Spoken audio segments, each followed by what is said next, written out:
বন্ধুসকল, এই ভিডিঅ'টো চালে আপোনাৰ চকুলো ওলাই যাব। এই দুৰ্ভগীয়া পৰিয়াল, এই মহিলাজনীয়ে কিয় কান্দি আছে? চক্ৰাধৰ পৰাশৰ পাত দাদাই এই ভিডিঅ'টোত উল্লেখ কৰিছে যে এই মহিলাগৰাকীৰ হাজবেণ্ড ঢুকাইছে বানপানীৰ ফলত। আন এজন ব্যক্তিক বচাবলৈ গৈ নিজে বানপানীৰ কবলত পৰি মৃত্যুমুখত পৰিছে এই মহিলাজনীৰ হাজবেণ্ড।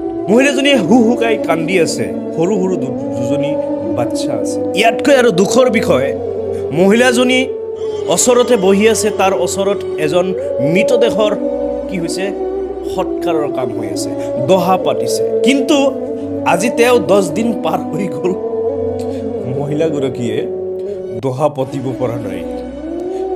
ইয়াতকৈ আৰু দুৰ্ভাগ্যজনক কি হ'ব পাৰে? ভিডিঅ'বিলাক যেতিয়া চাওঁ বেয়া লাগে, মনটো ভাগি যায়। আমি সকলোৱে মানুহ, আমি সকলোৱে একত্ৰিত হৈ থাকিব লাগে। এটা সময়ত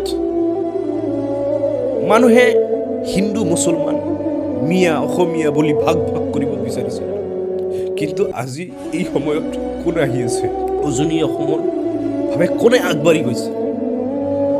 আজমল ডাঙৰীয়া যিবোৰ কাম কৰি আছে, বহুতো ধন্যবাদৰ পাত। বন্ধুসকল, মই প্ৰশ্ন কৰিব বিচাৰিছোঁ আমাৰ এই দেশৰ ডাঙৰ ডাঙৰ প্ৰেছ, ডাঙৰ ডাঙৰ সাংবাদিকসকলক, আপোনালোকে ক'ত লুকাই আছে? আপোনালোকে এইবোৰ ফুটেজ কিয় পোৱা নাই? আৰু আপোনালোকে এইবোৰ কিয় টিভিৰ সন্মুখত দাঙি ধৰা নাই? কি হ'ল?